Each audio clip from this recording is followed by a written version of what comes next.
আমি এই অ্যাকোরিয়ামটাকে এরকম কী করে বানালাম। প্ল্যান্টেড অ্যাকোরিয়াম করতে গেলে সবথেকে বেশি মেন জরুরি হলো সেটা হলো বাজেট। অনেকজনের কাছে বাজেট থাকে না বলে তারা প্ল্যান্টেড অ্যাকোরিয়াম করতে চায় না বা করার সুযোগ পায় না। তো আমি আজকের এই ভিডিওতে আপনাদের দেখাবো যে আপনি কিভাবে একটা কম বাজেটের মধ্যে নিজের জোগাড় লাগিয়ে আপনার আশেপাশে যা জিনিসপত্র আছে সেগুলোকে দিয়ে আপনি একটা প্ল্যান্টেড অ্যাকোরিয়াম কীভাবে করতে পারেন।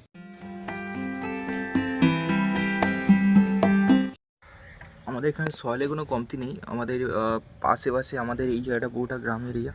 তো সয়েল এখানে অনেক কম পাওয়া যাবে না এমন কোনো দিন হতেই পারে না। তো দেখতে পাচ্ছ, তো এগুলো আমি দিয়ে এর বেসটা তৈরি করব।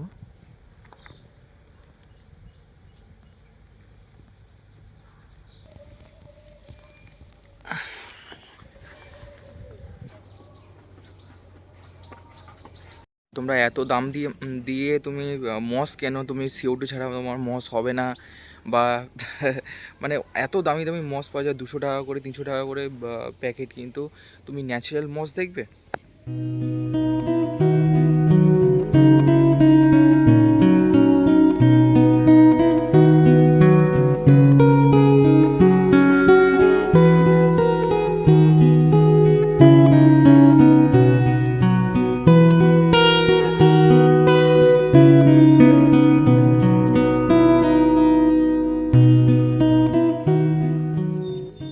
তো নেক্সট হচ্ছে আমাদের প্লান্ট খুঁজতে যেতে হবে। আমাদের সয়েল পুরো খুঁজে নিয়েছি আমি, এবার আমাদের প্লান্ট খুঁজতে যেতে হবে। তো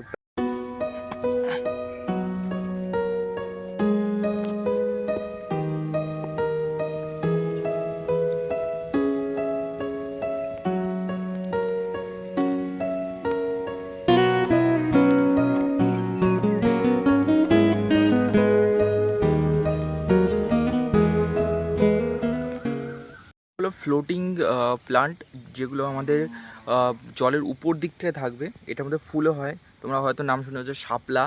এটা আমাদের বাঙালিদের জন্য সবথেকে ভালো অ্যান্ড এগুলো খাওয়াও যায়। কিন্তু আমি এগুলো ঠিক করেছি যে এগুলো আমি অ্যাকোরিয়ামের ভিতরে আমি রাখবো।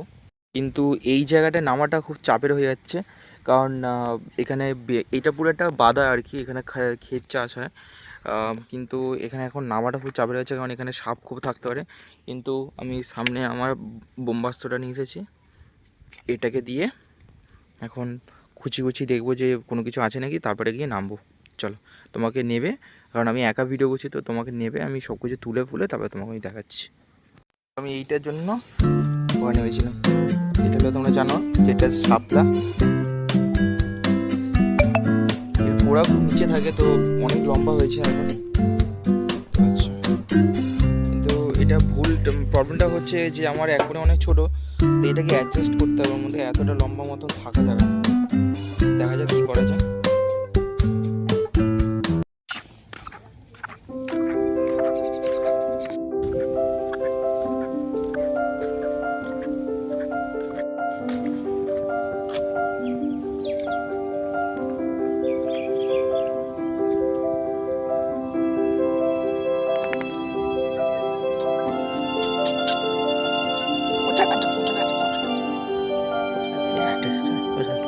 মারবো।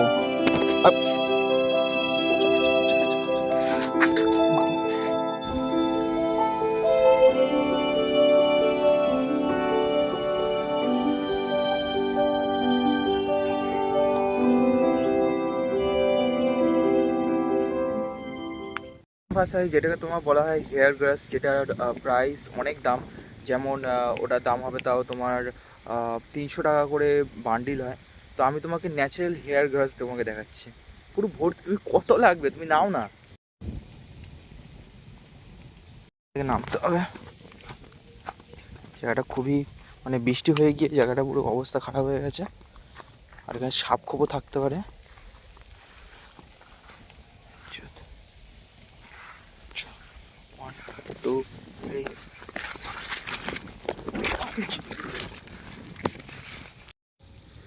এই এতগুলো প্ল্যান্ট আমি পুরো তুলতে পেরেছি।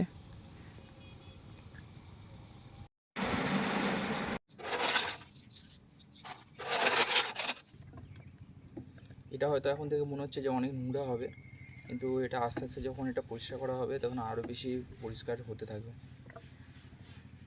আমার কাছে গার্ডেন সয়েল আছে, তো গার্ডেন সয়েল দিয়ে এটাকে যখন আমি তৈরি করছি, তো ওর মধ্যে থেকে যে কটা ওয়েস্ট যেগুলো আছে সেগুলো আমাকে বের করে দিতে হবে, কারণ ওর মধ্যে থেকে কিছু যদি বেনিফিশিয়াল যদি ব্যাকটেরিয়া বা বেনিফিশিয়াল ব্যাকটেরিয়া থাকে সেগুলো ওখানে রয়ে যাবে। বেনিফিশিয়াল ব্যাকটেরিয়া খুব ভালো, কিন্তু আনবেনিফিশিয়াল ব্যাকটেরিয়া খারাপ।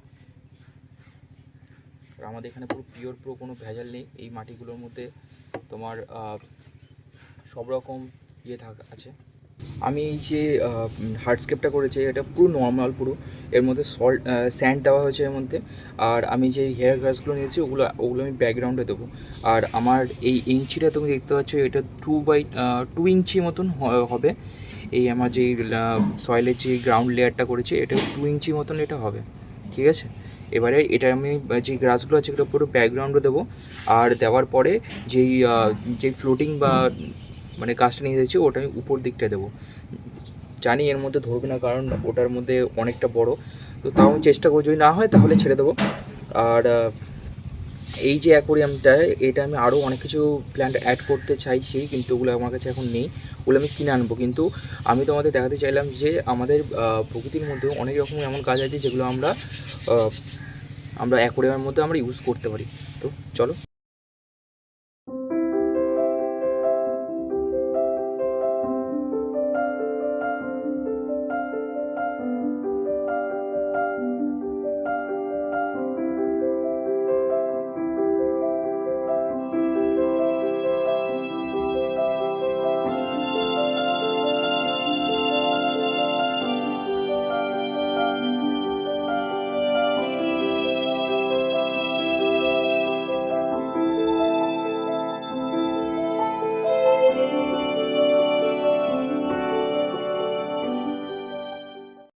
আমি এটার মধ্যে জল রিফিলিং করব।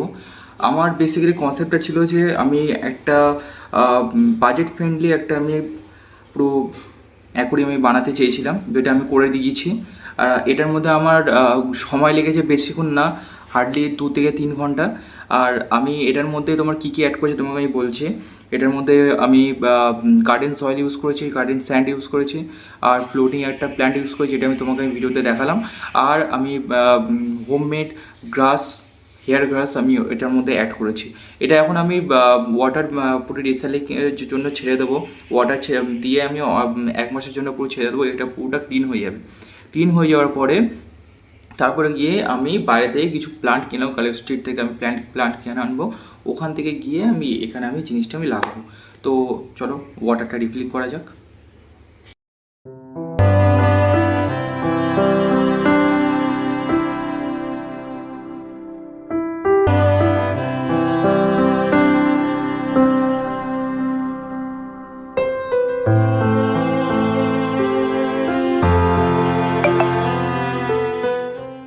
সো এটার মধ্যে আমি এখন ফিল্টার এখন বসিয়ে দিয়েছি। এখন হয়তো দেখতে খুব খারাপ লাগছে, কিন্তু আফটার 2-3 ঘন্টার মধ্যে এটা পুরোটা ক্লিয়ার হয়ে যাবে। তো আমি তোমাদের পুরো ভিডিওটা পুরো আমি এটার ক্লিয়ার হয়ে যাবে, তারপর তোমাকে আমি দেখাচ্ছি।